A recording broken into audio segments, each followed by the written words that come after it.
It's about 9 o'clock in the morning, and we were in a little conference room across from the G3 of the Army's office. A guy by the name of Larry Ellis was the G3. He later was a Forces Command Commander. He lives here. Anyway, about 9 o'clock, a little after 9 o'clock, somebody from his office comes over and says, an airplane just flew in to the World Trade Center. Commercial airplane? Don't know. So we're, wow, you know, how do you get that far off course that you're, and then a few minutes later, he comes back, he says, another plane flew in. So we get up and we walk across the hall and we're watching this on TV. And then we go back, and you know, everybody's saying this isn't an accident. Right. And we go back into this little meeting room, and we're sitting there, and I was not chairing the subcommittee, another guy was, and I said, that was no accident. About that time, we hear the loud boom, and we all look at one another, and we got to go. We figured somebody has exploded a bomb in the building. So we walk out in the hall, and there's already a Pentagon security officer standing there directing us to Corridor 6, not to go to Corridor 5, because that's where the plane went in. And so we all evacuated down that way, and as we're going down the long hallway, folks that are down in that direction in corridors 3, 4, and 5 are coming into that corridor 6, and we can see, you know, they're in shock, tears, the whole deal. And I'll never forget, I'm walking with another general who was in that meeting with me, a female general, and her name's Carol Kennedy. And I'm trying to walk along with Carol because I could see she's visibly upset, but I couldn't, you know, come on, Carol. Anyway, so I ended up going on while she worked in the Pentagon. Mm-hmm. That was her full-time job, was a civilian in the Army Reserve.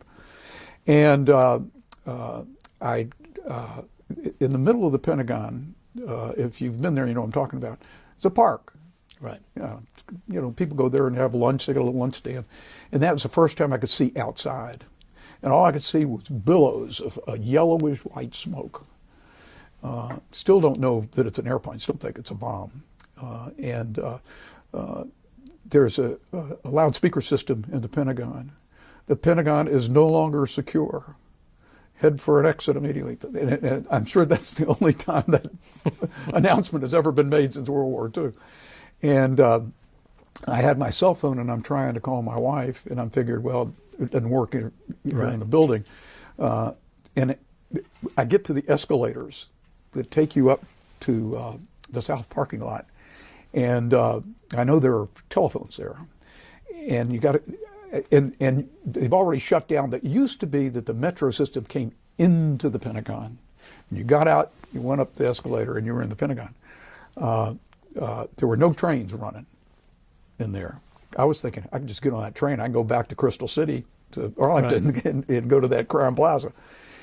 But anyway, so I'm at the escalators, and I'm waiting to see if anybody's coming back down, because if people are coming back down, it must mean that there's something else going on up there. Well, nobody was coming back down, so I got on the escalator and I went up, and I figured, well, my phone will work now, but it didn't work.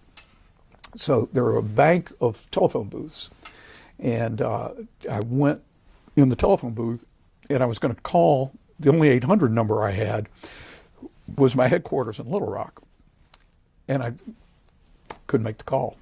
So I ended up walking back to the Crown Plaza Hotel. I stopped at one point, and there was a reporter, a TV reporter, and he saw that I was in uniform and I was coming from the Pentagon, and he said, "Do you know what happened?" And I said, "No, I assume the bomb went off." He says, "No, an airplane flew into it." And he said, "I think it was something like a Cessna Citation or something like that." No, it wasn't a Cessna Citation.